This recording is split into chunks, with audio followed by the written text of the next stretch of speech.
Hola María, Hola, buenas tardes. estaba acostando. No, no estás desde Bali, ¿no? Que la última vez costaba, pero hoy esta vez estás en España, ¿no? Sí, no, esta vez sí, ya más despierta, que por horarios ya me pilla mucho mejor aquí.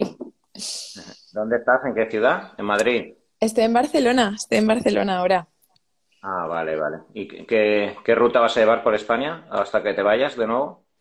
Pues de momento por aquí, luego voy a Colombia a finales de este año, 15 días, y que tenía pendiente pasar por Madrid. Pero bueno, aún no lo sé, porque el 22 vuelvo a Bali, así que Ah, lo muy bien. intentaremos. Bien, ¿la vuelta a España? Sí, con ganas, con ganas. Tenía muchas ganas de ver a mucha gente. Y nada, que también por horarios al final es más fácil conectar, así que sí, aprovechando el tiempo que estamos mucho frío, eso sí, no acostumbrada. Bueno, pues mientras os vais conectando, como siempre, ya sabéis que luego lo dejaré colgado en mi muro y bueno, sacaré también toda la entrevista íntegra en el canal de YouTube. Bueno, pues para los que no conozcáis a María, María lleva dentro del mundo de la divulgación, también trabajando como nutricionista y junto a su equipo, que ya lo conforman 21 personas, si no me equivoco, ¿no, María? Sí, ¿Vale? Un equipo multidisciplinar con médicos, psicólogos, entrenadores, nutricionistas, etcétera, donde trabajan la salud integral para todos los que no la conozcáis y queráis tener una mirada amplia y un conocimiento profundo de la salud integral alrededor del cuidado del intestino, del cuidado de las hormonas, de la integración del deporte, de la nutrición, etcétera. ¿Vale? Pues os aconsejo que podáis echar una ojeada a su Instagram, evidentemente, que empecéis a seguirla. A ver, es m.punti, ¿no, María? sí, correcto, sí. Vale. Y bueno, pues antes de que empecemos a profundizar, que veréis que os va a encantar el directo, pues bueno, si puedes presentarte un poco mejor y pues bueno, decir a todos los que estén un poco cómo es tu trabajo, dónde te pueden encontrar, ¿vale? Y pues bueno, así haces una pequeña presentación de ti y de tu trabajo, María. Claro, y tanto. Bueno, en primer lugar, muchas gracias, como siempre. Siempre es súper placer poder hacer directos contigo, porque está la información súper interesante y, bueno, súper agradecida, porque ya, como siempre digo, Antonio fue el primer referente y el que me dio, pues, muchas ganas para empezar, pues, a ayudar y a creer en mí como terapeuta. Así que, en primer lugar, muchas gracias. Pues yo soy dietista, estoy finalizando el máster en nutrición ortomolecular y también tengo el máster en microbiota humana. Y bueno, conforme este equipo lo he ido conformando poco a poco a lo largo de estos 4 años en función de la necesidad que yo veía en los pacientes, y lo que ayudamos es a las personas pues, a mejorar su salud, sobre todo enfocada a mujeres y a nivel de patología digestiva y hormonal. Y bueno, también hago retiros en Bali, que es donde vivo y donde me mudé hace 2 años, donde, bueno, ya van a salir sorpresas, estamos también montando algo allí relacionado con el campo de la salud y también pues una escuela de formación. Y nada, me dedico ahora mismo pues, a la divulgación, a hacer cursos, a un asesor a pacientes y a seguir pues metiéndome en proyectos como siempre interesantes. Y nada, pues aquí estamos ahora en Barcelona unos días. Bueno, pues como bien habéis escuchado, María se dedica al ámbito de la salud integral. Ella es dietista, pero bueno, trabaja con múltiples profesionales con los que conforman el diagnóstico y el tratamiento final. Bueno, acabas de decir que principalmente te dedicas tú, me imagino tu equipo sí que te tocáis diferentes ramas, pero tú principalmente a la salud femenina, María. ¿Trabajas Sí, o más con mujeres? sea, sí, en el equipo, o sea, los pacientes que nos llegan, como yo me interesé mucho por la salud digestiva porque pensé que era un tema que afectaba a mucha gente y que no se abordaba de manera correcta y como asesorando a pacientes, cuando yo empecé sola hace unos 4 años, me di cuenta que yo no podía sola, que necesitaba un equipo pues de psicólogos y de entrenadores personales y de médicos, porque al final uno no puede saber de todo, ¿no? Un médico no puede ser un entrenador, no puede ser un psicólogo, un psiquiatra, o sea, no puede ser todo en uno, ¿no? Entonces, pues creo que la salud se divide en varias patas y es por eso que, pues que poco a poco fui conformando el equipo en función de las necesidades. Y los pacientes que más nos llegan, pues son sobre todo pacientes con problemas digestivos que al final pues acaba afectando a todo el cuerpo. O sea, al final pues desajuste hormonal pues afecta al sistema digestivo o un problema digestivo afecta pues a nivel neurológico. Entonces, al final todo se afecta a todo, pero como yo divulgo mucho sobre salud de la mujer y salud digestiva, pues al final es el tipo de paciente que nos llega a mí y a mi equipo, pero llevamos de todo, por supuesto. Ujú. Bueno, pues aprovechando ese alto porcentaje de paciente femenino que tenéis y el conocimiento y la experiencia que tenéis en tratarla, dentro de la amplitud de patologías hormonales que tienen las mujeres, la amenorrea hipotalámica, el síndrome premenstrual, síndrome de ovario poliquístico, la infertilidad, los abortos, endometriosis. ¿Qué es lo que de forma más frecuente tú ves en consulta? O sea, no sé si tú tienes ginecólogo en el equipo, pero bueno, dentro de lo que más os solicitan las mujeres, ¿vale? De todo lo que tú publicas y demás, ¿cuál es el porcentaje más alto de la patología que os suele llegar?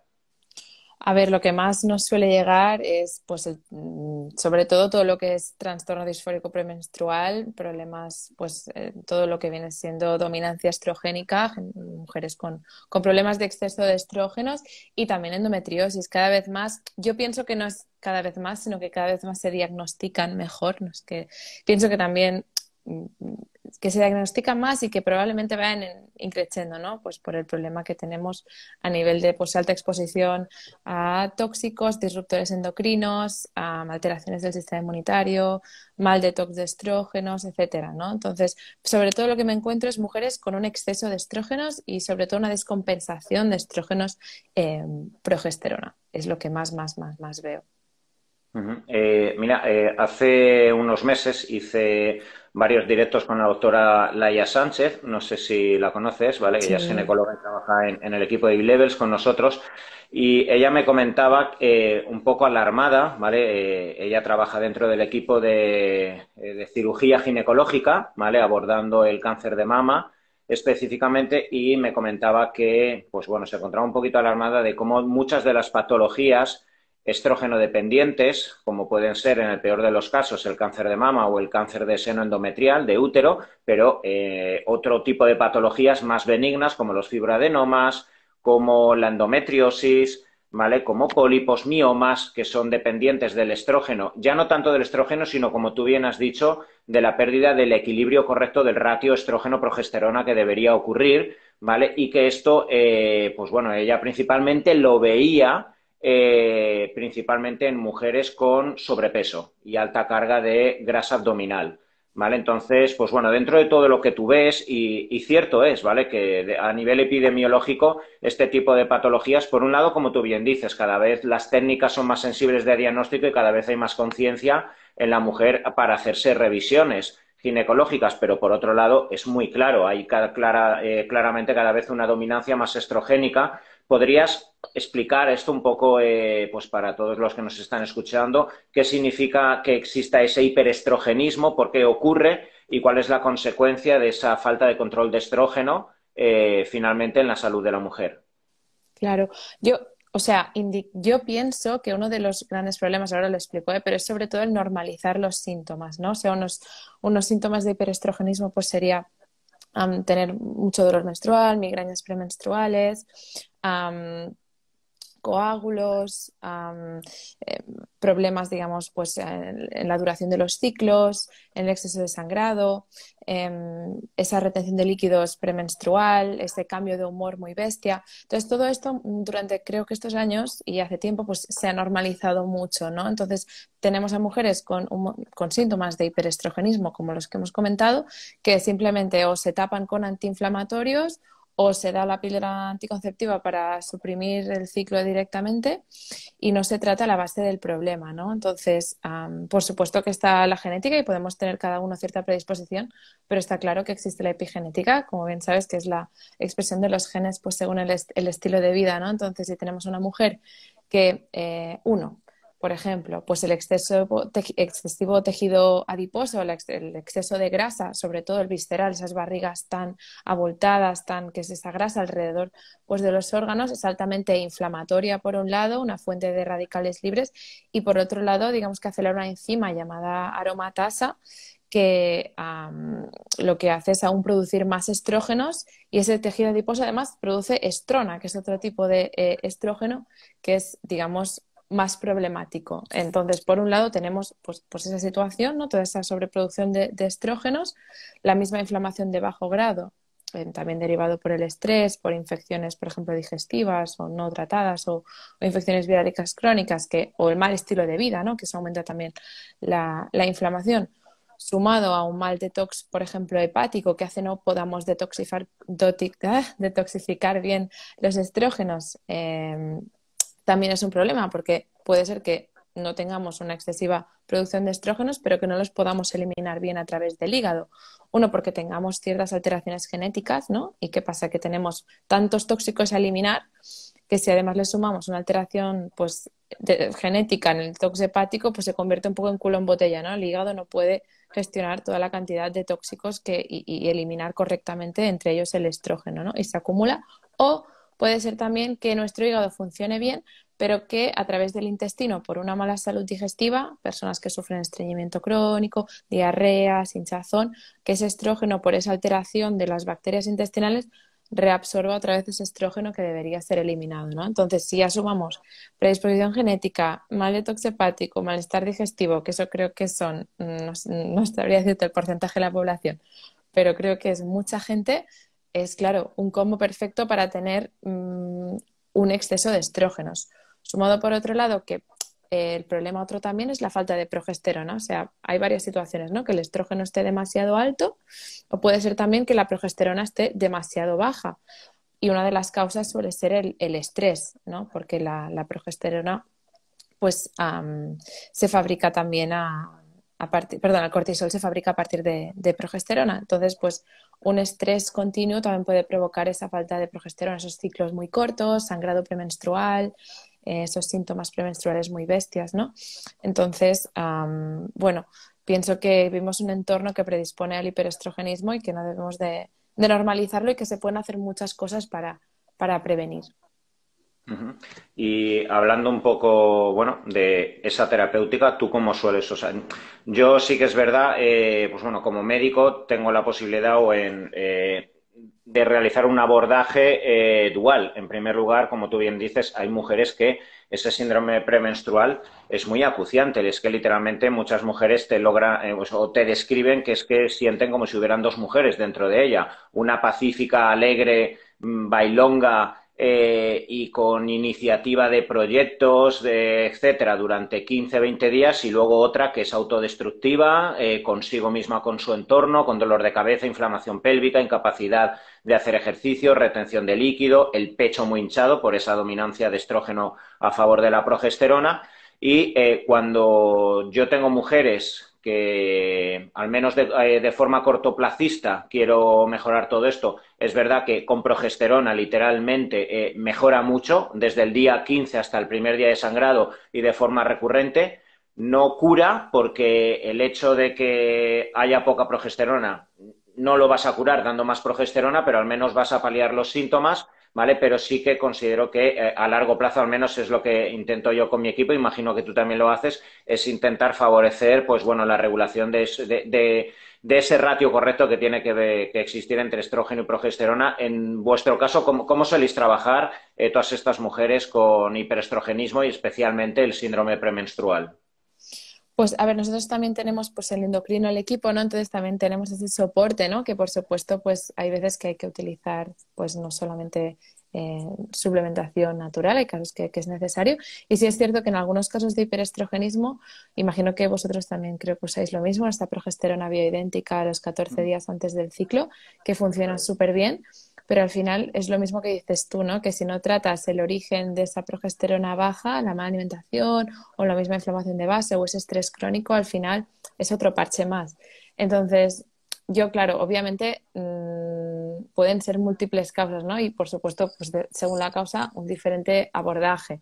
Eh, Aclarar también otro de los puntos que a veces no se nombra es todo lo que son intolerancias alimentarias, inflamación digestiva. He encontrado muchas pacientes que al mejorar esa inflamación digestiva, los síndromes premenstruales mejoran o incluso se erradican. Entonces, que es una pata más a tener en cuenta que a veces como que no se relacionan sistemas, ¿no? Y lo veo mucho. Eh, entonces, cosas para síndrome premenstrual, pues bueno, primer punto, yo pienso que el ejercicio es vital. En primer punto, porque reduces todo el tejido adiposo, que a ver, no por tener, es decir, estar por debajo del 30%, no es ningún problema, ¿no? El problema es estar más arriba del 30% de grasa, porque esa grasa al final pues acaba siendo un problema, como has dicho, sobre todo visceral, ¿no? Es un punto pues inflamatorio, y luego construir una buena masa muscular al final es súper importante para un buen sistema inmunitario y para bajar los niveles de inflamación y un buen control también de la glucosa y estar sanos a nivel metabólico. Entonces el ejercicio para mí súper importante. También una buena alimentación, pues todo lo que viene siendo alta, por ejemplo, en alimentos como el lino, como el brócoli, frutas y verduras, que también ayudan a la regulación de estrógenos, y evitar, obviamente, todo lo que es el tabaco y el alcohol, porque bueno, acaban con el hígado y con el intestino y son súper inflamatorios. Y por supuesto, gestión emocional. O sea, cuando estos tres pilares parecen muy tontos, pero prácticamente nadie los hace, ¿no? Entonces, antes de tomar ninguna suplementación, que el paciente está haciendo estas tres cosas, que es algo que pocos hacen, ¿no? Y que si tienes altos niveles de estrés, estás todo el día con ansiedad, con miedo, no te gusta tu vida, pues toma decisiones, ¿no? Que al final pienso que la gente cree que no tiene control de su vida por ese miedo, por esa, ¿no? ese confort, y muchas veces mantiene situaciones que no le hacen bien simplemente por el supuesto deber o por miedo a lo que va a pasar, ¿no? Y que, no sé, que pienso que en cualquier momento podemos tomar las riendas de nuestra vida y tomar decisiones si es que en ese momento nuestro cuerpo nos lo dice, ¿no? Que hay veces que veo personas como estancadas y digo, es que o tomas decisiones o tu cuerpo te va a parar. Entonces, pues estar atento, ¿no? a esas señales. Y lo comentado, a nivel de hábitos, estas tres cosas, y si necesitas pues terapia emocional, pues búscate un psicólogo con el que conectes, ¿no? Que hay veces que dicen, es que busqué un psicólogo y no me fue bien. Bueno, pues prueba, ¿no? Yo pasé por 4 antes de encontrar uno que conectara, ¿no? Estas tres cosas, obviamente, pues si tienes patologías, opino sobre todo lo que es pues, hormonodependientes, tipo pues has pasado un cáncer de mama o de útero, o tienes endometriosis, todo lo que son disruptores endocrinos, pues prestarle más atención. Pero eso al final para mí es un poco la guinda del pastel, ¿no? O sea, si buena alimentación, una buena masa muscular y bajo porcentaje de grasa, una buena salud emocional, luego ya puedes ir añadiendo cositas, ¿no? Pues eso, todo lo que son cremas, perfumes, ropa, que al final mimetiza el estrógeno y puede también provocar ese hiperestrogenismo. Para mí sería lo más importante para empezar. ¿Y hay algún tipo de suplemento, en ¿Mm? especial algo para la detoxificación hepática, para la conjugación de estrógenos, la elevación en la promoción endógena de progesterona? ¿Hay algo que digas, mira, esto, evidentemente, como tú bien has dicho, salvaguardando el resto de patas de la mesa, que es lo que finalmente va a conformar la base profunda y sostenible, pero Ujú. eh, ¿hay algún tipo de suplemento que te digas, mira, en esto tengo fe y realmente vale la pena gastarse el dinero dentro de todas las pajas que hay dentro de un herbolario? Pero bueno, ¿qué tipo de suplementación sueles agregar en el síndrome premenstrual o hiperestrogenismo? Pues cuando es muy, muy, muy bestia, sí que utilizo progesterona bioidéntica mientras la persona hace todo el resto de cosas. Luego intento apoyar sobre todo lo que es la fase de metilación del hígado, que es la vía por la que se eliminan los estrógenos. Entonces, todo lo que son vitaminas del grupo B metiladas me van muy bien. Todo lo que es la silimarina, el boldo, el selenio, coenzima Q10 también son buenas opciones para apoyar al hígado a detoxificar. Y luego me gusta mucho, esto podéis encontrar preparados que estén todo en uno o hacer incluso fórmulas magistrales en farmacia, pero ya hay preparados de estos mix de apoyo hepático a la metilación.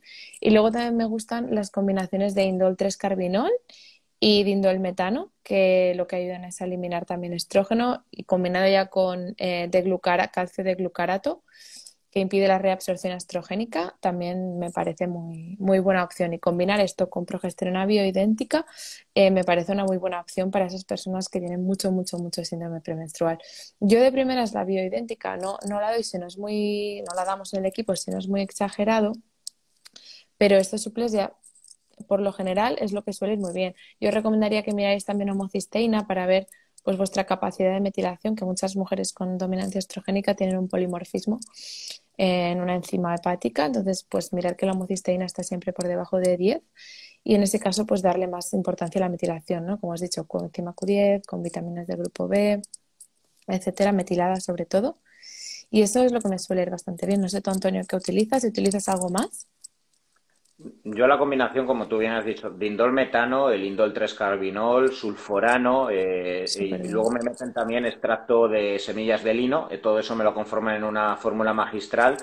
Y para el tema estrogénico, o sea, es que me va súper bien, incluso en mujeres que tengo, pues, que han tenido cáncer de mama y demás, y les voy mirando los ratios de estrona, y, o sea, me funciona muy, muy bien. Incluso me ha permitido los fármacos. Esto lo he hablado con algunos ginecólogos y algunos oncólogos en pacientes que han pasado por cáncer de mama o cáncer de útero y luego tienen terapia antiestrogénica en mujeres de a lo mejor que han tenido un cáncer de mama o de útero muy precoz, con 38, 40, 42 años, y les han tenido que retirar los estrógenos más inhibidores de aromatasa o el tamoxifeno, que son antiestrógenos muy potentes que les tocan mucho mentalmente, a nivel de hueso, etcétera. Pues consultándolo con ellos hemos podido bajar por lo menos la mitad de dosis de los antiestrógenos con este tipo de suplementos, más la dieta y demás, y luego viendo los ratios de 2,16 hidroxiestrona, que es lo que permite verificar un poquito hacia dónde van los tiros de los estrógenos y el peligro un poco de malignidad, pues hemos podido bajar dosis. Y bueno, pero van los tiros por donde tú has dicho. Pero al Ahí final, está. como bien tú has comentado, es que aquí lo crucial, que para mí es un poquito lo jodido, o sea, cuántas mujeres está aumentando cada vez más el porcentaje de cáncer de mama estrógeno dependiente, muchísimo, y pues al final la terapéutica, que sí, evidentemente tiene que ser la combinación de los tratamientos oficiales, quimioterapia, radioterapia, la cirugía, etcétera.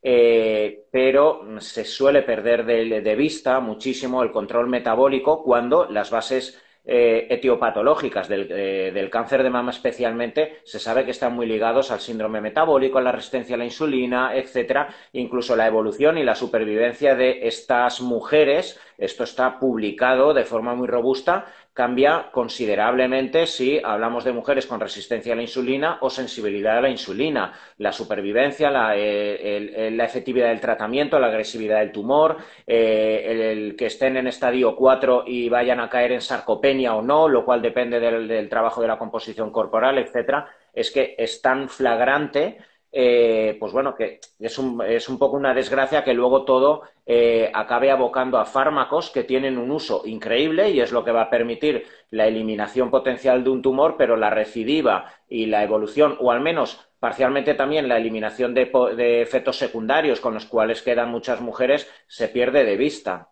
Esto es para mí un poquito pues lo más jodido de estas patologías, que se pierde de lado que la patología hiperestrogénica, como tú bien has dicho, es epigenética y tiene un vínculo con el funcionamiento del metabolismo brutal. Y es algo que, pues, bueno, creo que cada vez está calando más, ¿vale? Pero aún falta bastante en este sentido. Totalmente, sí, el apoyo, bueno, y con la de estudios que hay, ¿no? Sobre todo, pues, no, lógicamente el otro día estaba dando una charla de nutrición y cáncer y ostras, veía los porcentajes y entre aproximadamente un 35 y un 50% de los cánceres se podrían evitar con cambios de estilo de vida, ¿no? Es muy fuerte y con entrenamiento igual. Mario Redondo tiene unas publicaciones muy chulas en su red social, si queréis echar también un ojo, del entrenamiento, de cómo mejora las tasas de supervivencia, de cómo mejora pues el estado del paciente post tratamiento, de cómo hay la prevención, el ejercicio físico, que el ejercicio físico no es caminar, que mucha gente se piensa que es caminar o salir a correr un par de días, es trabajar y hacer entrenamiento de la fuerza, tener una buena masa muscular, que eso no significa ser un culturista, sino significa pues una buena composición, un buen rato entre la grasa y el músculo, que tengas capacidad de realizar pues las funciones del día a día, es decir, con caminar no es suficiente, ¿no? Entonces, con la evidencia que hay, pienso que se debería dar pues muchas mejores indicaciones, tanto en prevención y sobre todo durante, ¿no? el tratamiento, que es algo que quizá a veces no se tiene mucho en cuenta. Bueno, lentamente, como las cucarachas, pero se va avanzando. Sí, menos Bueno, mal. bueno. Hemos hablado de esta patología o de estos síndromes que son los que principalmente ves en consulta a efectos de la patología femenina, pero bueno, quiero que nos hables de algo bueno, tú conoces de primera vista porque tú has sido competidora, has sido deportista de alta intensidad, ¿vale? A efectos, bueno, competiste como Bikini Fitness y te has rodeado de muchísimas mujeres competidoras, ¿vale? Que en su afán de conseguir, evidentemente, ser competitivas, tienen que llevar su porcentaje de grasa por debajo del 16-17%, lo cual va en contra totalmente de la biología, de la fertilidad, etcétera. Pero bueno, no solo en el fisiculturismo, ¿vale? Esta es quizá un poco la desgracia o el precio a pagar de la mujer. Yo sé que vivimos en tiempos donde intentamos conseguir la igualdad entre la mujer y el hombre, pero a efectos deportivos van a haber siempre diferencias inherentes a la biología. La alta intensidad y llevar a porcentajes de grasa que rozan los límites en el hombre es más biológico y es algo más coherente porque la biología del hombre, por su cantidad de testosterona, por su masa muscular, su estructura ósea, etcétera, está más capacitado para enfrentarse al estrés físico-emocional, lo cual no quiere decir que la mujer no sea fuerte, implica que tiene un precio a pagar. ¿Vale? El porcentaje de grasa que tiene que alcanzar una competidora de fitness, una futbolista que tiene que correr 10 kilómetros en cada partido y tiene que estar en un porcentaje del 13%, una gimnasta, una nadadora, va a implicar que la práctica totalidad, literalmente la práctica totalidad de las mujeres caigan en la llamada amenorrea hipotalámica con todas las consecuencias que esto tiene por la deprivación de estrógeno. Fíjate, pasamos de hablar de tantas y tantas patologías ocasionadas por un predominio de estrógeno, por un exceso de estrógeno, pero en el otro lado nos encontramos múltiples mujeres que por exceso de deporte normalmente, bueno, también por TCAs, trastornos de conducta alimenticia, etcétera, o por exceso de estrés, pueden perder la liberación de estrógeno y aquí ocurre también, no sé tú María, estoy seguro que también te encuentras la normalización. Hace 6 meses que no me baja el periodo, hace 12 meses, hace 2 años que no me baja el periodo. Una chica con 23, 24 años y que puede empezar ya a tener una osteoporosis, que puede empezar a tener pues una debilidad en los discos intervertebrales, una debilidad en los tendones, etcétera, más evidentemente todo el impacto psicoemocional por el hecho de que no tenga una exposición del estrógeno en su sistema neuronal. No sé tú, esto me imagino que constantemente lo recibirás, principalmente en deportistas. No sé dónde lo sueles ver tú, principalmente la amenorrea hipotalámica, pero bueno, describe un poquito tu experiencia personal en tu círculo de amigos, porque sé que la has vivido, y ahora como terapeuta. Pues este también es un temazo. Yo, claro, competí en culturismo, bajé una barbaridad, bajé 10 kilos casi en 2 meses. Entonces, en el mundo del culturismo hay depende sobre todo mucho de cada mujer, ¿eh? Hay gente con ejes hormonales más sensibles, algunas conservan la menstruación, otras no. Yo la perdí durante 2 años, después de bajar esos 10 kilos en 2 meses, porque fue un déficit calórico brutal y un ejercicio, bueno, comía muy poco, entrenaba demasiado, entonces, bueno, estuve 2 años sin la regla y un poco fue el interés en la salud integrativa cuando buscando soluciones, lo único que me decían era que me tomara la píldora anticonceptiva, ¿no? Y al final lo que Claro. hace la píldora es simplemente es una menstruación falsa, no hay conexión cerebro-ovarios, es simplemente un sangrado por esa deprivación y por esa pues, fluctuación de hormonas sintéticas que tenemos, no es una solución a un problema ni de lejos. Entonces, bueno, mi caso fue trabajar mucho mentalmente para recuperar la relación con la comida, recuperar la relación con mi cuerpo, porque una vez te has visto ese cuerpo tan fibrado, pues te ves gorda, ¿no? Y te ves mal y tienes pues atracones, y tienes esa comida libre, intentas seguir esas dietas restrictivas, pero después de mucho tiempo ya no puedes. Te crees que tienes una relación sana con la comida cuando no es, pues ir a Navidades con un tupper pues no es sano, ni ir a la comida los domingos siempre con un tupper cuando no tienes ninguna enfermedad ni nada, simplemente por la estética pues no es normal, ¿no? Y me costó tiempo recuperar ese, ese equilibrio con la comida y bueno, finalmente lo conseguí después de mucho trabajo, pero es muy duro y creo que se entiende poco, ¿no? Es como, bueno, come y ya está. No, o sea, detrás de un problema así o un trastorno de alimentación, bulimias, anorexias, pues siempre hay algo detrás que trabajar que se expresa en la comida, ¿no? Pues una falta de control en tu vida que expresas, pues controlando lo que entra en tu boca o traumas de cuando eras pequeño o a saber tú qué, cualquier persona tiene un origen, ¿no? Pero no es tan fácil como decirle come y ya está, porque no. Y por supuesto el estrógeno pues es súper importante, especialmente en la salud pues ósea, tanto a nivel del estado de ánimo como a nivel de piel, mucosas, articulaciones, o sea, tener un ciclo saludable, regular, sin dolor. No es una suerte no tener la regla, ¿no? Y yo siempre digo que, que tener la regla cada mes es un signo, o sea, te dice cómo estás, si hay dolor, si no, si ha sido regular o no, si te faltan nutrientes, si estás muy inflamada, si necesitas descansar. O sea, es un signo cada mes de cómo tu cuerpo está, ¿no? Entonces, el hecho de decir, qué suerte que no tengas la regla, no, es un problema de salud y un problema serio y que quizá ahora no te importa, pero cuando quieras tener, por ejemplo, un hijo o tengas una fractura, ahí yo veo cómo gente sufre después de haber pasado de este problema a tiempo y es jodido y tardas aún más tiempo. Entonces, eh, súper, súper importante tener ciclos regulares. Entonces, bueno, eh, a nivel de competición, pues es lo que me he encontrado. Eh, ¿Y qué más me has preguntado después de las competiciones? Para ¿No? seguir un poco por mi cuenta. ¿Cuál es el tipo de mujer o cuál es la causa principal cuando te había preguntado a nivel personal, pero también dentro de consulta, ¿vale? Mm. O sea, a nivel de competición ya lo sabemos, simplemente exceso de deporte y falta de comida, pero no sé tú qué tipo de amenorreas hipotalámicas luego ya en consulta ves. Ya, pues bueno, al final una disfuncionalidad hipotalámica puede ser multifactorial, no única exclusivamente por sobreentrenamiento o un TCA. Correcto. Mira, lo que veo mucho claro, por supuesto, es estrés. O sea, al final, si nuestro cuerpo percibe que estamos en un estado de peligro, es decir, para tu cerebro no diferencia si esa situación de miedo y ansiedad por cosas que pasan en tu casa o en el trabajo es diferente a que te esté atacando un león. O sea, tu cerebro percibe que hay miedo, que hay una situación peligrosa y pone en marcha el mecanismo fight-flight, ¿no? De lucha-huida y por supuesto, tener un hijo no es la prioridad en ese momento y en muchas mujeres por ese estrés sostenido el periodo se va, ¿no? Entonces, por estrés emocional, por supuesto, es una de las causas. Luego, otra de las causas es dietas extremadamente bajas en calorías o dietas cetogénicas. He visto muchas mujeres que por seguir dietas, pues, sobre todo mujeres pues que entrenan y tienen un alto gasto calórico, empezar dietas cetogénicas, dietas low carb o incluso dietas pues eh, por debajo, o sea, bajas en calorías que también pierden la regla y también por mala absorción.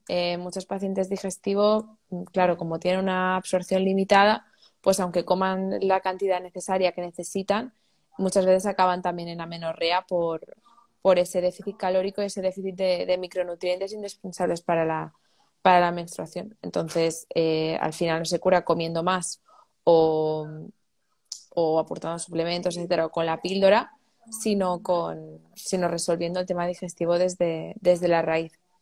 Entonces, Ujú. yo lo que en estas pacientes siempre intento, antes de meterme en el eje hormonal, meterme en mejorar la permeabilidad, la disbiosis, etcétera, y luego ya vamos a por el hormonal, porque si esta paciente a veces lo que pasa, que si que me ha pasado, ¿no? Pacientes que realmente comen, no tienen ningún problema de anorexia, pero que las intentan forzar a grandes cantidades de alimento cuando no lo pueden absorber, ¿no? Es muchas veces más interesante curar primero el intestino y luego irnos al eje hormonal. Es lo que más me encuentro. Y luego también personas que les han dado la píldora anticonceptiva de muy jovencitas Claro, claro. y luego ese eje hormonal está muy jodido, muy desconectado y se tarda mucho tiempo también en que funcione otra vez de nuevo, ¿no? A veces también se enlaza con un síndrome ovario poliquístico, con amenorrea, pero son casos que ya son menos comunes. Y bueno, conociendo la patología multifactorial alrededor de la menorrea hipotalámica, ¿cómo orientáis o cómo intentáis llevar desde que os entra en la consulta una mujer con amenorrea hipotalámica? ¿Cuál es la terapia integral para intentar llevar de nuevo a la ovulación y la menstruación en este tipo de mujeres? Claro, primero pues en la evaluación principal vemos pues si hay algún historial, registro dietético, ¿no? ¿Qué es lo que están comiendo? ¿Cómo están entrenando? ver analítica sus nutrientes, sus síntomas, si está pues inflamada o no está inflamada, un poco descubrir la raíz, ¿no? Y en función de la raíz, pues habrá veces que pautamos pues sesión de valoración con la psicóloga y trabajamos mano a mano con la psicóloga. Pienso que es muy importante también tener esa comunicación en caso que lo veamos necesario. Y nada, es que claro, va a depender mucho de cada persona. O sea, si es más tema digestivo, pues ya me meto en tema digestivo, hago pruebas si son necesarias, que creo que es un tema de los que también íbamos a hablar. Y si no, claro, yo tuve muchos años que me enfoqué mucho en amenorrea por lo que me pasaba a mí, al final es lo que divulgaba, ¿no? Y al Claro, final muchas veces lo más importante es escuchar, ¿no? Y entender de dónde viene esa restricción o esa ansiedad por la comida o ese... Porque yo veo que la gente lo que quiere es que la escuchen muchas veces, ¿no? Gente que se siente pues que muy, muy sola, muy poco entendida, que no, con problemas, bueno, con mucho trabajo emocional que no han hecho. Y pienso que aparte de ser terapeutas y hacer pruebas y dar suplementos y pautar la nutrición, que el contacto personal y la empatía pues es súper importante, ¿no? Porque muchas veces te llegan con mucho control y no, yo que no quiero soltarlo, ¿no? Que quiero controlarlo todo. Entonces la confianza y darles el espacio y darles tiempo, ¿no? No puedes, una paciente, una chica que lleva años restringiéndose, no puedes darle en un mes 3.000 calorías porque se va a ir.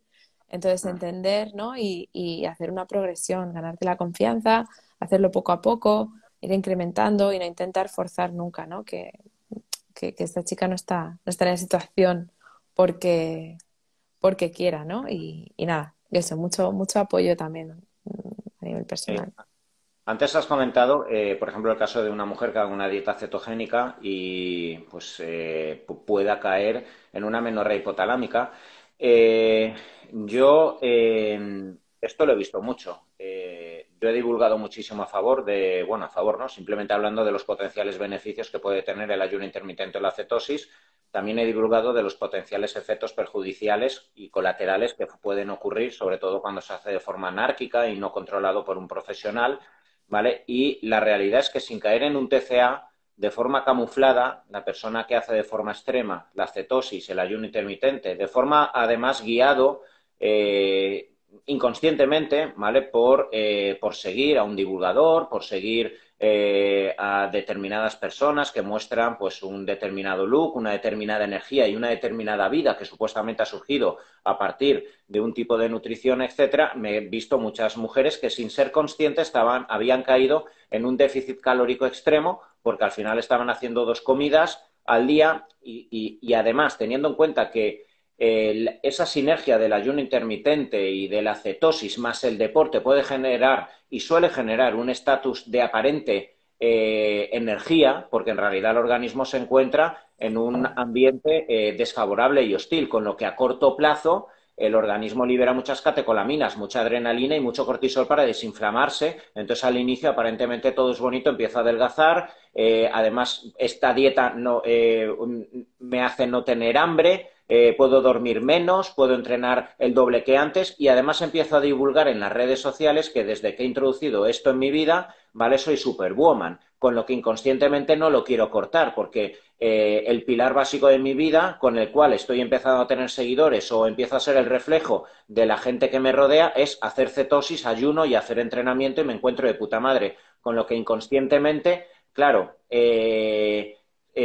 llega un momento donde la persona se encuentra atacadísima, no duerme, ¿vale? Ya me empiezo a cansar y ahí se corta el periodo menstrual. Y claro, aquí es muy importante decir, claro, no es la cetosis, no es el ayuno, ni la cetosis ni el ayuno per se te va a generar una menorrea hipotalámica, pero como toda herramienta positiva, toda moneda, una cara tiene una cruz y llevada al extremo y el ser humano es muy dado a llevar todo al extremo y cuando algo gusta lo intentamos hacer por dos, pensamos que hacer más es mejor, es el doble, ¿vale? Pues yo esto lo veo mucho, yo no sé, y es que veo muchas mujeres que han empezado a hacer cetosis, ayuno intermitente y han empezado a tener ese estatus de energía y se han olvidado de los carbohidratos y se han hecho carbofóbicas y esto ha sido, al menos parcialmente, el origen de su amenorrea hipotalámica. Claro, y lo que veo mucho es como me llega y me dice, hice hasta dieta cetogénica y no noté nada. Es como que se ha creado este mito, ¿no? De que haciendo ayuno y dieta cetogénica, pues lo vas a curar absolutamente todo, ¿no? Y que tienes a personas sedentarias que no hacen nada comiendo de todo y tienes a personas que entrenan, que están a tope, ¿no? Y que se matan a ayunos y a dietas cetogénicas cuando probablemente no lo necesitan, ¿no? Entonces, ojo, porque esas, o sea, nada a nivel de nutrición es milagroso y no existen dietas, sino planes terapéuticos, ¿no? Y planes para depende de qué situaciones. Entonces, claro, sobre todo también a nivel digestivo a veces lo veo, ¿no? O con endometriosis, que les pautan dietas cetogénicas y ya se cogen mucho miedo porque como se han encontrado tan bien haciéndola, ya les da miedo ponerlos. Pero claro, ¿qué tipo de carbohidratos comías antes? O sea, ¿comías tubérculos o comías pan blanco todos los días? ¿Cuáles eran tus hábitos antes de comenzar la dieta, ¿no? Como esa gente también que a veces hace dieta, pasa de una dieta de mierda hablando mal a una dieta vegana. Pues claro que te Mm, encuentras bien, pero es la situación que llevabas antes en claro. comparación a la de ahora, no es en sí la dieta vegana, ¿no? Entonces sí que veo mucha gente que el primer año en cetogénica, pues quizá muy bien, pero luego atracones, ansiedad por el dulce, en hombres también, pues a nivel de testosterona y rendimiento deportivo también se van para abajo. Entonces, sí que por supuesto es interesante en diversas patologías, sobre todo el tipo metabólico, o puede ser beneficioso en algunos casos, como por ejemplo algunos casos de endometriosis, que he visto que han mejorado mucho, pero no tienen que ser siempre en todos. Entonces, al final no utilizarla siempre a largo plazo, yo pienso que es interesante ir haciendo pues temporadas y llevando un buen control, pero que no es el milagro absolutamente para todo, ¿no? Y, por ejemplo, en tema digestivo, pues claro, eso se lo notan mucho porque al final las fibras y los hidratos es lo que peor se deja, lo que primero se deja de absorber cuando hay disbiosis, ¿no? Entonces, pues bajando carbohidratos la gente se suele encontrar muy bien, pero el problema no son los carbohidratos en sí, el problema es la situación digestiva que tienes. Entonces, muy probablemente al inicio te vas a notar mejoría, pero si no solucionas esa disbiosis, esa mala absorción o esa alteración digestiva que tenías, muy probablemente más adelante lo vuelvas a notar. Entonces, pues al final lo mismo, personalización y atenderos con profesionales que sean profesionales, es decir, no gurús de las redes sociales, que eso también, pues me llega a encontrar gente que la ha atendido en su puesto profesional y que le ha puesto una dieta cetogénica de 2.500 calorías. Entonces, bueno, que todos podemos cometer errores, ¿no? Pero en dieta cetogénica, por ejemplo, en alteraciones del tipo amenorrea, pues yo personalmente lo veo una locura, ¿no? Entonces, bueno. Ujú. Haciendo, bueno, esto que acabas de hablar me sirve de transición al segundo tema que tenemos que tocar, ¿vale? Que son las patologías intestinales, ¿vale? Y es hablando un poquito precisamente de cómo el sesgo, ¿vale? Que podemos tener a la hora de intuir o leer que determinado tipo de nutrición es beneficioso para el territorio intestinal, hace que caigamos en la tentación de generalizarlo o hacerlo extensivo de forma crónica para una persona que, aunque a corto plazo haya mejorado, pues bueno, no es consciente de que cronificar determinado estilo de vida puede ser incluso perjudicial. Entonces, pues bueno, esto me recuerda a un post que hace poco has puesto hablando de la dieta libre de fructoligosacáridos, ¿vale? De FoodMap, donde hablabas de, pues bueno, de ese reduccionismo que puede hacer que, aunque a corto plazo pueda generar una serie de beneficios en el equilibrio del territorio intestinal, pues bueno, adherirte de forma muy estricta sin favorecer nueva entrada de nutrientes, pues puede ser incluso bastante perjudicial a medio o largo plazo. ¿Qué me dirías de todo esto? Porque esto lo ves tú además diariamente. Yo lo veo en consulta también, como pacientes me vienen, o sea, el ámbito intestinal genera mucha obsesión y mucha carga, ¿vale? De obsesión alrededor de determinadas dietas, ¿vale? Y la dieta FoodMap, bueno, tiene su contexto, pero bueno, ¿qué me podrías decir de este tipo de dieta y el peligro de alargarla en el tiempo? Claro, el tema digestivo es un tema muy complejo porque tanto para nosotros como para el paciente porque impacta un montón en su estilo de vida, o sea, al final sentirse inflamado ya no es solo el mismo hecho, sino que también te afecta a nivel neurológico, a nivel de desconcentración, de esta sensación pues de embotamiento, de estar en una nube, ¿no? Y de ansiedad, que lógicamente también lo sienten mucho y poca comprensión. Y para nosotros, porque es un campo muy reciente, porque hay muchos factores que afectan al intestino, no solo a la comida, también el estrés, el sistema inmune, las hormonas. Son muchas cosas que se tienen que tener en cuenta, ¿no?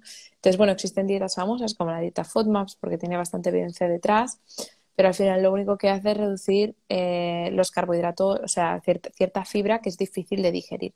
Entonces, de primeras la gente se nota mucha mejora, porque si tienes, por ejemplo, un sobrecrecimiento bacteriano, que puede ser una de las causas de ese hinchazón, pues le quitas alimento, bajas la fermentación de esas bacterias, te notas una mejoría temporal y también porque al costar, como cuestan de absorber, atraen agua y provocan esa distensión abdominal por la osmosis.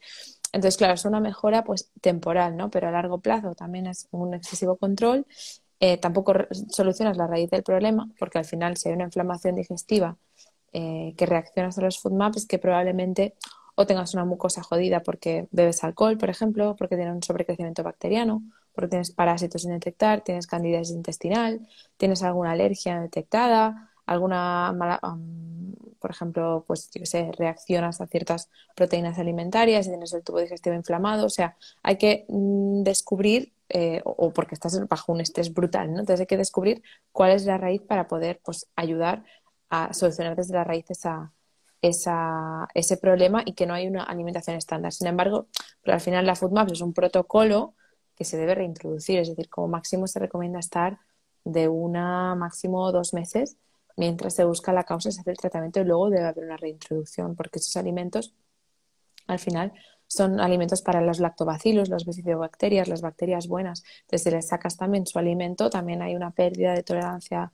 a esos alimentos, una baja de la biodiversidad bacteriana.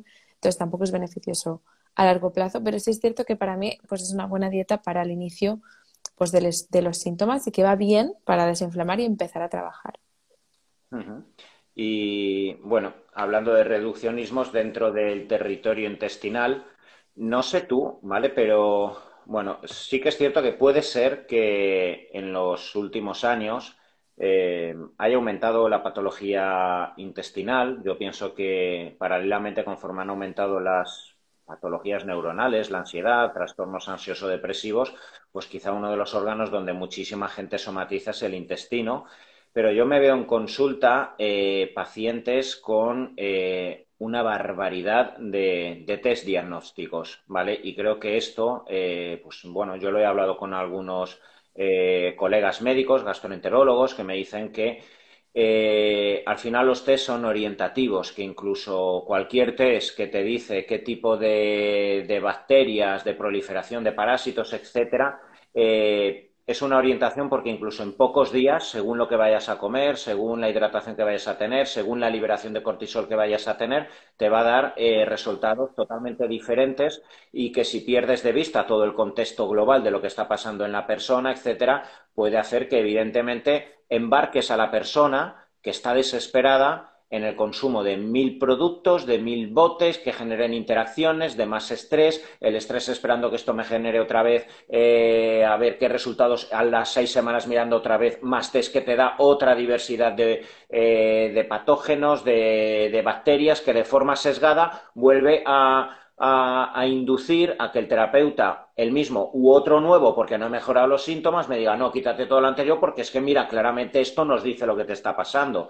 Yo creo que al inicio del ejercicio, yo creo que a todos los profesionales nos pasa. A mí, yo recuerdo pues mis primeros años de trabajo, yo en realidad son inseguridades y falta de experiencia. Intentas como profesional tener todo controlado y recuerdo mandar una barbaridad de pruebas de hormonas, de análisis, etcétera, y ahora pues veo entrar por la puerta a la persona y ya asumo cómo tiene su estrógeno, su testosterona, la tiroides, la insulina y casi necesito muchas veces que la analítica me refute un poquito lo que yo sé que quiero decirle al paciente porque el paciente necesita que algo esté corroborado en el papel, pero intento en muchas ocasiones, si el paciente me dice, me hago esto, confirmo esto, no, no, quita paja, ahórrate dinero y creo que en el intestino, ahora que están proliferando muchísimos profesionales que abundan en el control del intestino, pues claro, se mandan una barbaridad de teletest, de pruebas de heces, de búsqueda de parásitos, de metales pesados, de intolerancias, de hipersensibilidad, de test de intolerancia a la fructosa, a la lactosa, el SIBO, y claro, el paciente acaba con 1000 diagnósticos, 1000 pruebas, miles de tratamientos, mucho gasto de dinero, mucha cronificación, interacción de los propios productos. Y yo creo que uno de los grandes problemas, ya te digo, no es mi especialidad y yo no lo trabajo tanto, lo derivo en otros profesionales, pero es el sobrediagnóstico por hacer tantas pruebas. Sí, totalmente. O sea, yo en el tema digestivo coincido contigo, es un campo que además también a nivel de industria pues es muy interesante, ¿no? Porque hay tanta gente con este malestar digestivo que todo el mundo pues quiere sacar su última prueba y hay poca regulación en ese sentido y la gente pues se coge pues a la primera opción, ¿no? Esos test de farmacia que no tienen ningún tipo de sentido, por ejemplo, a nivel de intolerancias, etcétera. Entonces la gente por eso creo va un poco perdida. A ver, a nivel digestivo y a nivel de pruebas, claro, va a depender de casos, ¿no? La gran mayoría de gente con un pequeño cambio dietético, probablemente ya vaya a mejorar. Sí es cierto que me llegan personas pues, que llevan mucho tiempo y, claro, yo entiendo la visión que da algunos médicos, ¿no? De que me dicen, es que hay muchas pruebas y aún no hay nada, cierto, algunos divulgadores, ¿no? Aún no hay nada claro, los test de microbiota pues no son 100% eficaces, no siempre funcionan, etcétera. Entonces, claro, yo digo, lógicamente, hace muy poco que se ha secuenciado la microbiota, faltan pues bastante, prácticamente creo que es un 30% de la microbiota por secuenciar, que todos los test, ninguno es 100% específico porque no ha habido tampoco mucho tiempo, ¿no? en poderse desarrollar. Entonces, claro, al final son varias herramientas con las que contamos, pero yo le digo siempre al paciente, ninguna de estas pruebas es 100% claro y hay todo un margen de equivocación. Pero entre esto y diagnosticar el intestino irritable, claro, Hombre, jolín, ¿sabes? Hay un margen, ¿no? Porque yo me encuentro muchas veces de ciertos digestivos que me dicen, bueno, todas estas pruebas no tienen evidencia científica porque aún no se han comprobado. Y digo, claro, ¿y qué opción le das? Buscapina, omeprazol, intestino irritable. Entonces, claro, al final, aunque estas pruebas no sean 100% ¿no? fiables, yo al final lo que intento es intentar pues no gastarme 500 euros en un PCR, por ejemplo, sino intentar primero escuchar cuál es la sintomatología, porque hay mil pruebas, ¿no? Ver la sintomatología. Pues yo no le voy a testear de cándida si veo que esa persona tiene una sintomatología. No le voy a mirar parásitos si no veo que tiene síntomas. Entonces, lo que intento siempre es combinar pues ciertos test de heces, de orina y de aliento y test de sangre, pero no súper extensos. O sea, sobre todo, pues si esa persona muestra síntomas, intento comparar, ¿no? Pues si veo que tiene candidiasis, quizá pido solamente una candidiasis en heces, una levadura en heces, y quizá una rabinosa en orina, y quizá unos anticuerpos de cándida, ¿no? Es decir, no hay un test X para todo el mundo. Eh, Intentar pues ver desde varias zonas, ¿no? Pues un test de aire, de orina, de heces, intentarlo comparar, porque sí es cierto que, claro, pues un test de heces no me va a decir todo, uno de orina tampoco y uno de aire tampoco me va a decir todo. Entonces, primero escuchar los síntomas y luego intentar programar los test más específicos, pero no vayáis, me duele el intestino y me gasto 600 euros en el PCR de última generación, porque eso es absurdo, porque probablemente lo que tú dices, ¿no? Yo me he encontrado pacientes que les he hecho, me vienen con un PCR súper carísimo de última generación, por ejemplo, ¿no? En el caso del sobrecrecimiento de unos bichos que se llaman arqueas, que producen metano, pues de ver en heces estos bichos reducidos y luego hacer un test de aire que me salgan positivos. Entonces, claro, no os podemos fiar ni podemos coger yo con un PCR y decir, tus bacterias, el rango Firmicutens bacteroidetes está bajo, te doy fibra. No, o sea, hay que escuchar, ver qué es lo que puede pasar y empezar por prioridades, ¿no? Pues si esa persona tiene un estrés de caballo, tratar ese estrés de caballo, si tiene una mala alimentación, intentarla mejorar. Es decir, poner prioridades y que ningún test a día de hoy de microbiota te va a decir al 100% qué es lo que está pasando. y, mira, te voy a hablar de una anécdota, ¿vale? Siempre me gusta hablar, pues bueno, con las diferentes posturas, ¿vale? Por un lado, sí, como tú bien has dicho, puede ser que los médicos gastroenterólogos, ¿vale? No, pues bueno, es como dentro de la endocrinología. El endocrino no trabaja la nutrición, suele apoyarse en dietistas, etcétera, y suficiente tiene que con ver con enfermedad de Addison, Cushing, diabetes, tener que aplicar a sus pacientes los fármacos, pero no suelen trabajar la base nutricional, que luego puede tener muchísimo impacto en la necesidad de un antidiabético, de la cantidad de insulina, etcétera. Y pues bueno, al final, si no lo trabajas, puede quedar un poco de lado.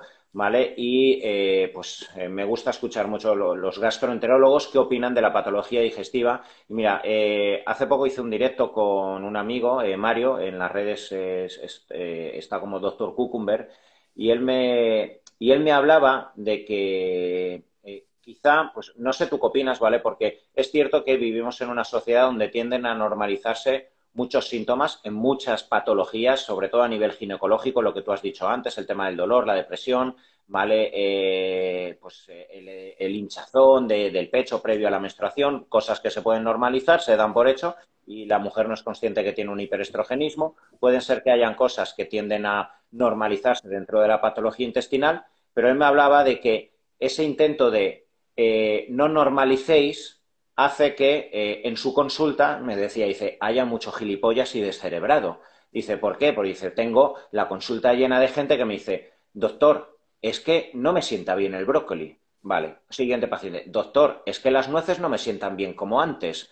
Doctor, es que después de comer noto por aquí una cosilla rara. Claro, y él me decía, en ese intento de no normalizar y de estar en muchas ocasiones tan sumamente alertas de nosotros mismos, no somos conscientes y no asumimos que a lo largo de toda nuestra vida la propia homeostasis del organismo hace que sin saber por qué se rechace un alimento durante 6 u 8 meses y el organismo no sabemos ni por qué lo rechaza. Esto yo lo he vivido mucho en el fitness, cuando tú comes mucho pollo y no sabes por qué, comes un poquito más de pollo y vomitas, pero luego a los 4 meses te has olvidado y luego lo vuelves a comer y te hinchas a pollo. Y no sabes por qué, después de 2 meses has cambiado la dieta y toca cambiar porque el organismo lo rechaza. Si en ese momento buscamos ayuda profesional, me empiezo a enredar, le empiezo a complicar la vida a un profesional para que busque test, esto o lo otro, probablemente de nuevo acabemos en diagnósticos y la persona además acaba neurotizada, pendiente de sí mismo, enredada. Es que el brócoli no me sienta bien y con lo bueno que es el brócoli, ¿qué me pasará? ¿Será por esto? ¿Será por la ruta de la sulfatación que cago el brócoli ahora no lo estoy tolerando por esto, no sé, no sé cuántos?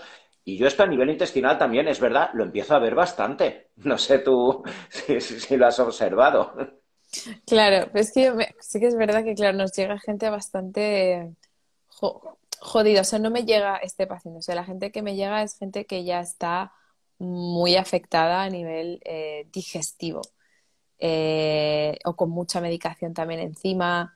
Entonces, sí que es cierto que, claro, al final es muy dependiente de cada persona. O sea, si me da el tema hormonal, te digo, pues hay ciertos patrones, cierta lógica, pero en el digestivo es que es muy complejo y depende mucho de cada persona. Entonces, no me encuentro, personas así, sí me encuentro personas muy obsesas con la comida que muchas veces sueltan el control. Yo tenía, mira, de hecho, una chica que vino, por ejemplo, al retiro, ¿no? Que al final decidimos, dijo, mira, come lo que quieras, ¿no? Y relax. Y mejoraron muchísimo los síntomas y estaba perfecta comiendo prácticamente de todo. Entonces, claro, también es, por supuesto, hay que tener en cuenta el factor emocional, pero sí que lo entiendo porque, por ejemplo, hay gente que me llega que lleva muchos, muchos años acarreando mucho dolor digestivo, entonces acabas cogiendo esa obsesión por entender qué es lo que te sienta bien, mal o no. Entonces, ese hiperalerta, pero que también la entiendo en cierta medida. Pero sí es verdad que ahora pues hay mucha información, que la gente está pues muy pendiente, ¿no? Y quizá tiene cierta información sin tener ciertos conocimientos básicos y le puede llevar pues eso a hacer dietas que no pertocan, o obsesionarse demasiado con ciertos síntomas, etcétera. Pero bueno, y claro, es que el tema digestivo lleva, Claro, también tiene, no es, tiene no es caña. lo mismo, bueno, como tú bien has dicho, claro, tú trabajas, pues bueno, en un ámbito donde al final, pues no es lo mismo un médico que trabaja en la seguridad social que tiene que ver a 40 pacientes, que los abuelos muchas veces lo que quieren es que le escuchen y cualquier pijada necesita, ya se pilla cita para ir al especialista. Ya, Entonces, que no me sienta bien la tortilla de patatas y como profesional te estás diciendo, o sea, que ojo, me levanto al hombre y le pego 2 guantazos o que, claro, pero para él es importante en su película mental, es que la tortilla de mi mujer ya no me sienta bien. Entonces, claro, no es lo mismo en tu ámbito donde probablemente ya van con una patología y de años y crónico, claro, entonces también el ámbito profesional es diferente. Mira, antes de acabar con el intestino, quería que me hablaras, yo creo que en los últimos años hemos vivido un poco una dualidad, ¿vale? O un cambio un poco de o diferentes cambios de paradigma, ¿vale? De no hablarse hace 15 años nada de los probióticos, creo que hubo ¿Mm? una oleada, ¿vale? De dar probiótico absolutamente para todo, ¿vale? Y salir suplementos de probióticos mezclando cepas productos que en principio algunos no hacían nada porque no tenían la suficiente cantidad de millones. Luego otras que eran cepas que tenían un uso específico para combatir el sobrecrecimiento de un determinado patógeno y punto, pero bueno, mezclaban ahí un pupurrí de cepas.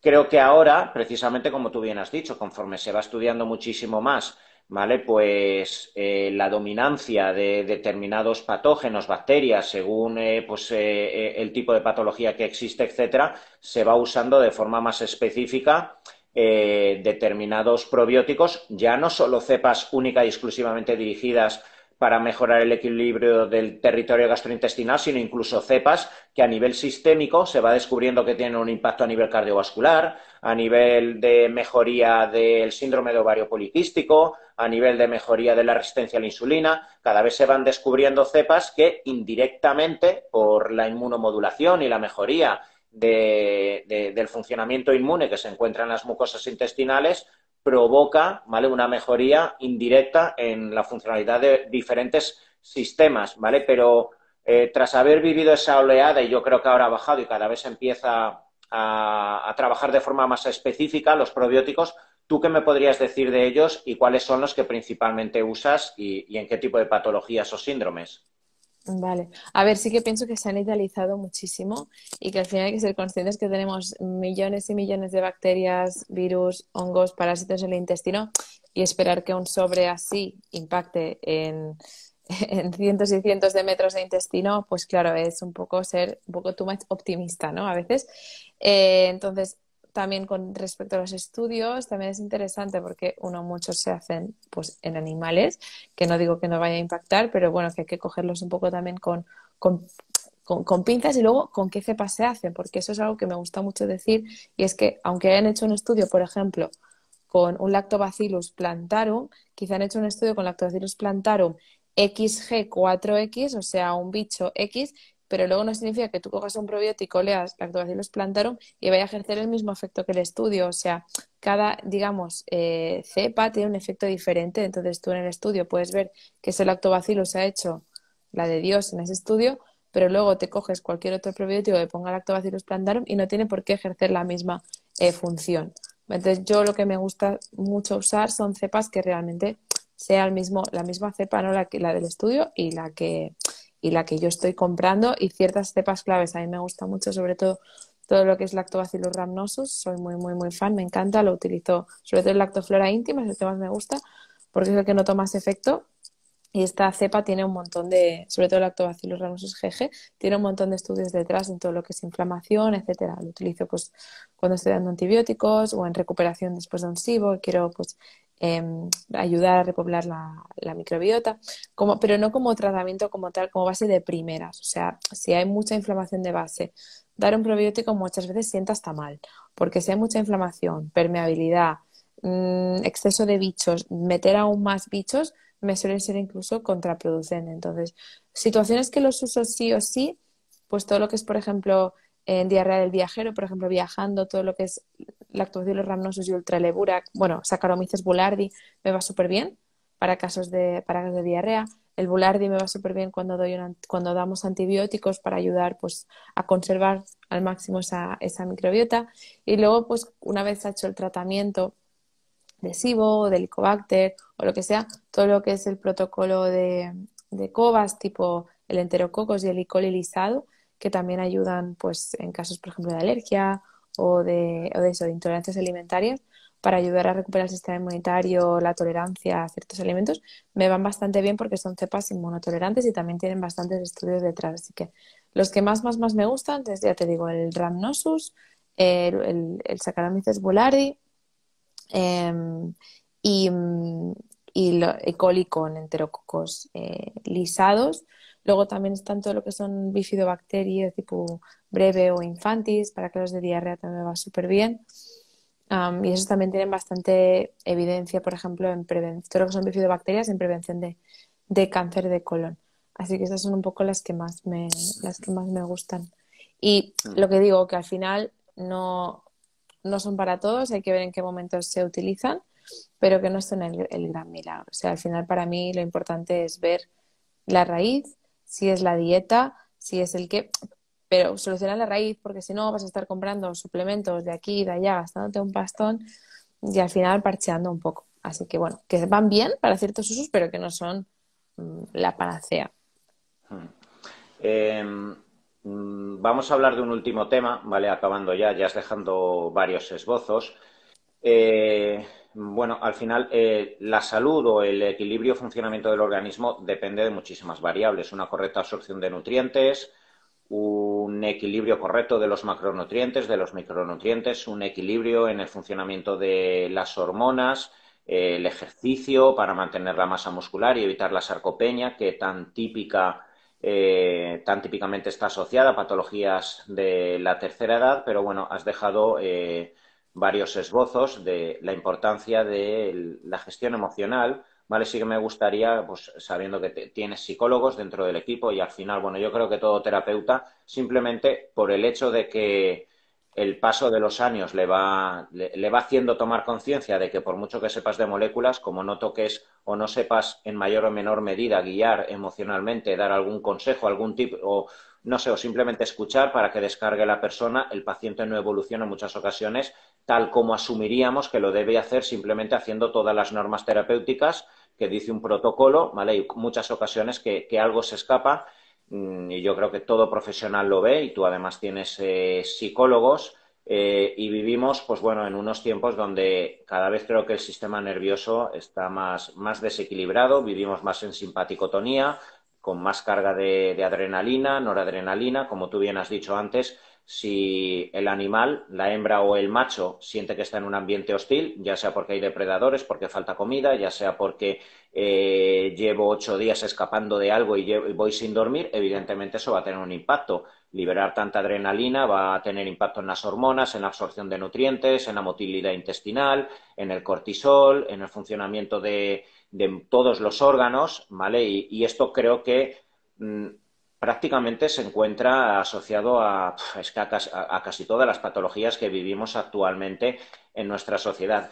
Cuéntame un poquito cómo abordáis, cómo acompañáis o qué tipo de terapia realizáis, ¿vale? Con vuestros pacientes, más allá de la nutrición, la prescripción del ejercicio, los suplementos o los fármacos, ese acompañamiento a nivel psicológico, el tipo de terapia que hacéis con ellos. Claro, bueno, a ver, lo típico que nos encontramos es muchas veces esos pacientes con resistencia a ir a terapia, ¿no? Y con muchos problemas digestivos, a nivel de piel, dermatológicos y hormonales, y que no es consciente de cómo le está afectando, ¿no?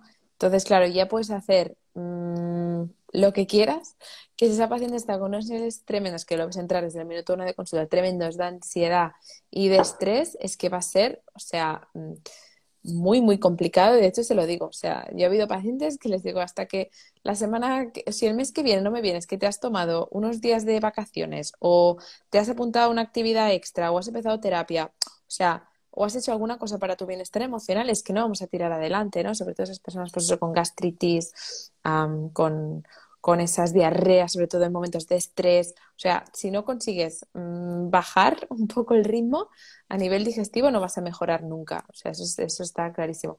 Nosotros a nivel de equipo, pues tenemos las tres psicólogas, sobre todo trabajan tema cognitivo conductual.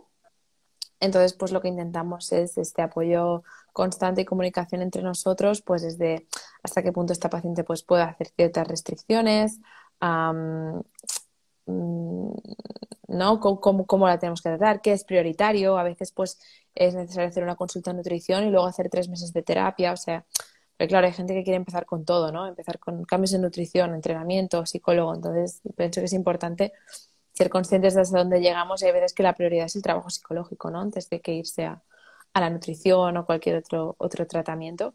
Entonces, para mí el trabajo emocional pues, es vital y en mi caso pues me ha cambiado, por supuesto, la vida, ya no solo a nivel pues de salud física, sino pues a nivel de emprendimiento, a nivel de gestión de mi vida, de relaciones con los otros, o sea, que uno piensa que es como es y que no hay manera de cambiarlo, ¿no? Y sentirse con ansiedad, con miedo, con estrés, todo eso se puede gestionar, ¿no? No es que tú seas una persona que sea así para siempre, sino que hay un margen de mejora y eso se puede mejorar y pienso que, bueno, que ir al psicólogo no es nada de lo que tengamos que avergonzarnos, que poder compartir lo que nos pasa y alguien que nos entienda, ¿no? Que a veces las personas no se encuentran comprendidas, pues es súper importante y que si no te ha gustado uno, que busques otro, que al final, pues mm, quizá conectes con una persona o no, no depende de lo profesional que sea, pero que le demos mucha importancia, porque cuando llegan esas personas con esa fatiga adrenal, con esas DEAs y cortisol por los suelos, cuando ya llegas a punto de esa extenuación, salir de ahí es muy complicado. Entonces, intentar, pues antes de llegar a esa fatiga, a ese estrés brutal, intentar hacer cosas para ti, ¿no? Tomarte, pues, hacer una actividad que te guste, volver a... Mira, el otro día decía a una chica, digo, digo, Sandra, ¿qué te gusta hacer? Me dice, bailar. Digo, tienes tu empresa, ¿no? Puedes tomarte más días libres. Pues te coges un día y te me apuntas a bachata. Y ya me sé, mira, ya me he apuntado a mi baile, ya... ¿No? Que a veces nos hacemos mayores y dejamos de hacer esas actividades que nos hacen felices y pasamos solo a casa, trabajo y entras en ese estado que al final, ostras, te acabas anulando como persona y acaba, pues bueno, son resfriados constantes, problemas digestivos, problemas en la piel, problemas metabólicos, bueno, a veces pues tomando decisiones podrían prevenirse también muchas de esas situaciones. Así que nada, salud emocional para mí, pilar número uno en cualquier patología. No sé tú qué opinas, pero es... Sí, yo hay algo que yo no soy psicólogo y no me gusta ir de lo que no soy. Estudio mucho fisiología y realmente creo que la mayor ayuda que hago a nivel emocional y a nivel psicológico con muchos pacientes es sentarme con ellos tranquilamente y coger un papel. Esto luego lo hacen constantemente todos mis nutricionistas. Al final estamos siempre haciendo garabatos porque creo que en muchas ocasiones, como tú bien dices, lo que le falta al paciente es que le traten como un bebé, ¿vale? El paciente, cuando entra en la consulta, está atemorizado. O sea, el paciente es una persona que tiene una carga de culpa, de incertidumbre, de miedo a si esto va a ser para toda la vida. Y al final, en mayor o menor medida, en muchas ocasiones, cuando alguien va al médico o cuando va a un profesional, inconscientemente siente que se le va a poner a prueba y que se le va a dar un dictamen de si soy apto, de si no soy apto, etcétera, ¿vale? Y estoy buscando una escapatoria como sea. Y lo que necesita la persona, todo ser humano tiene un bebé dentro, tiene un niño dentro y quiere que le hablen como un niño en determinados momentos donde me sienta acogido, donde me sienta escuchado y que le expliquen qué cojones me está ocurriendo, por qué yo estoy así. ¿Vale? Y a mí me gusta mucho explicarles fisiológicamente a los pacientes qué ocurre porque ya te digo, el 90-95% de los pacientes que tengo, casi siempre, cuando está ocurriendo algo, es la consecuencia, en muchas ocasiones, de haber sobreestresado el organismo, de no haber comido, de haber entrenado demasiado para una competición que tenía, de haber trabajado durante 15 años 60 horas a la semana criando a 3 niños, levantándome a las 6 de la mañana y además entrenando, etcétera. Entonces, ¿qué ocurre? Esa búsqueda de la excelencia y ese mundo onírico y romántico donde todos proyectamos aquello en lo que nos queremos convertir y luchar por nuestros sueños, nos hace evidentemente luchar. Es que además tenemos desde pequeños adheridos el lucha por tus sueños, sé tu mejor versión, elimina toda aquella persona o situación tóxica que te aleja de tu mejor versión. Entonces, ¿qué ocurre? Cuando aparentemente lo consigues y de la noche a la mañana, aparentemente o durante semanas, meses, no eres el de antes, no corres como antes, no tienes el cuerpo de antes, no tienes la libido de antes, no eres lo alegre que eras antes, no eres lo buen amigo que antes, porque emocionalmente no estás como antes y en realidad quieres mandar a la mierda a la gente, no te gusta querer mandar a la mierda a la gente porque te gustaba cuando eras muy buen amigo y estabas dando muy buenos consejos y además te ibas a ir a entrenar. Que nos creamos una imagen de nosotros mismos tan romántica, tan seductora, tan bonita, que nos engancha, y los procesos homeostásicos que tarde o temprano vienen, que tienden a normalizarnos y nos generan una bajada, lejos de ser una enfermedad, son un proceso equilibrado, coherente del organismo, de la naturaleza, que nos hace bajar de la pendiente donde nos íbamos a estrellar para volver a la normalidad. Entonces, ¿qué ocurre? Esa adherencia y esa inercia a querer volver a ser mi mejor versión y yo decir, es que yo me conozco, doctor, es que cuando yo estoy bien soy la polla, es que no me para ni Dios, es que soy el alma de la fiesta, es que puedo entrenar 7 días a la semana, es que este no es mi abdomen. ¿Cómo que no es tu abdomen? Es tu abdomen, míratelo. No, no, no, que yo me conozco cuando estoy bien, es que los intercostales los marco y casi sin hacer dieta y no sé qué, y no sé cuántos, esto, lo otro. Entonces, la fisiología explica muy claramente, ¿vale?, cómo existe una tendencia al equilibrio, cómo toda su vida, como el enamoramiento, tiene que te generar luego una bajada, porque si no te mueres de excitación, ¿vale? Entonces, un sobreentrenamiento tiene que generar una bajada de DEA, de testosterona, una bajada de líbido. Si tú estás a fuego constantemente y evidentemente enamorado de tu versión, evidentemente cuando ocurre la bajada vas a buscar ayuda terapéutica y probablemente caigas en el error de tomar suplementos, hacer dietas, tomar fármacos que te permitan de forma artificial volver a ser la versión que a ti te gusta de ti mismo, ¿vale? Entonces, por eso creo que también la llegada un poco de la salud, del equilibrio, implica cierta madurez, implica ciertos años. Yo esto lo vivo mucho con profesionales del deporte, con futbolistas.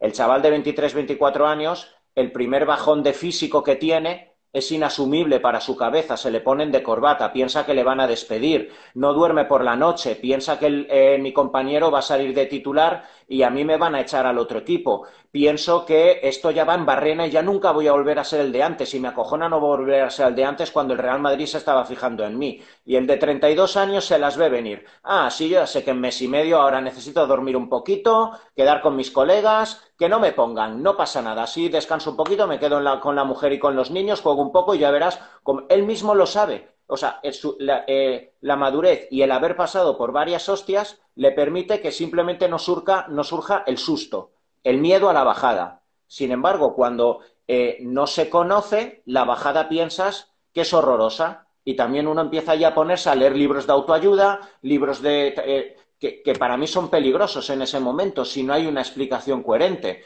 ¿vale? He visto muchísima gente caer en pseudoterapias, en lecturas de ancestros, de cómo los paradigmas de mi abuela que se separó y tenía un problema con la masculinidad y ahora me entiendo lo que me está ocurriendo, y unas pajas mentales que flipas, y le explico cómo funciona la fisiología, las hormonas. Ah, doctor, entonces no me pasa nada malo. No, esto es lo que está haciendo tu organismo, vamos a respetarle, vamos a cuidarlo, vamos a mimarlo, vamos a hablar con él, vamos a permitirle que la bajada sea coherente y volverás a ser el de antes. Y recuerda, cuando vuelvas a ser un puto cohete corriendo, entrenando, etcétera, el organismo te volverá a cortar las alas. Y cuando esto ocurra, ya no te asustarás.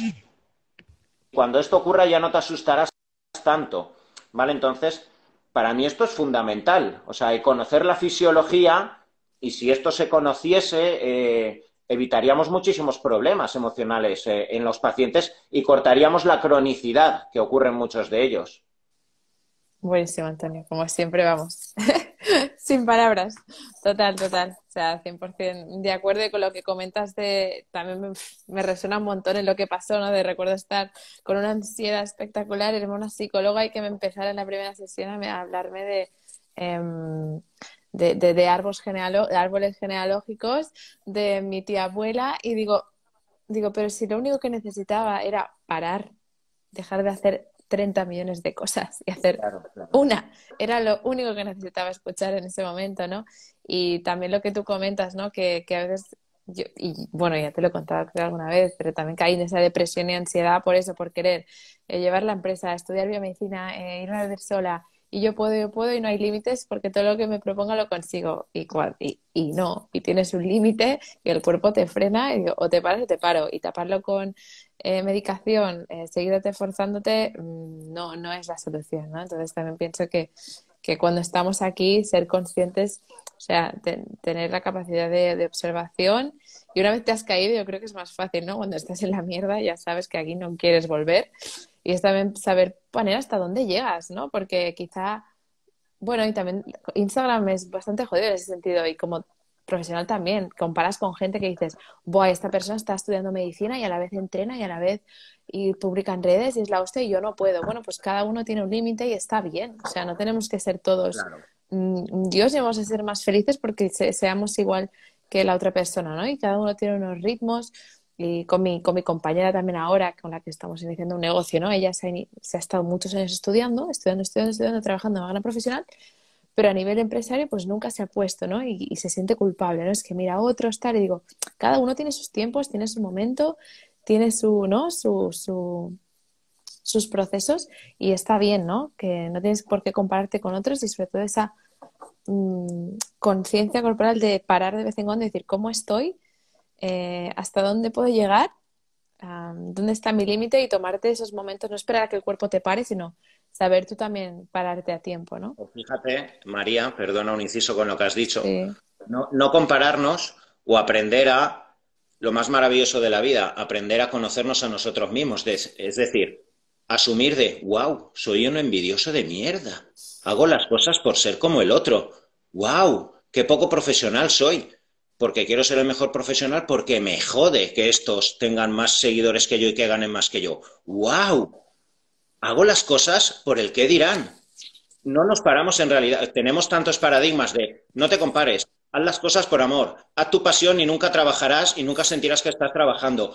Vamos tan guiados por paradigmas que no nos damos cuenta, wow, qué cojones. En realidad cuando viene una persona que, a mí me ha pasado, digo, wow, cuando viene una persona que supuestamente puede ser un famoso, un futbolista, eso me pasaba hace años, me daba cuenta y me dolía darme cuenta de, wow, qué poco profesional soy, porque no puedo evitar que mi sistema nervioso genere dopamina. ¿Por qué? Porque ha sido mi puto ídolo.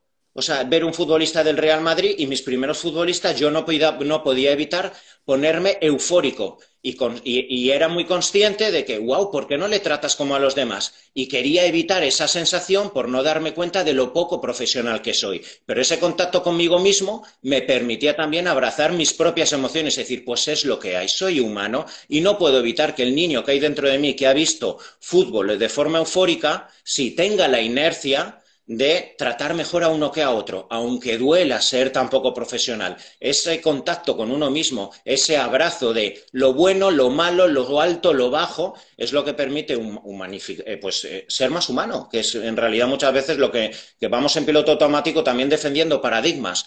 Sé profesional y trata a todos por igual. Pues no, trata a todos los seres humanos por igual. Tampoco es posible. O sea, y eso en realidad, pues bueno, es lo que va normalizando también o generando una homeostasis del propio sistema nervioso.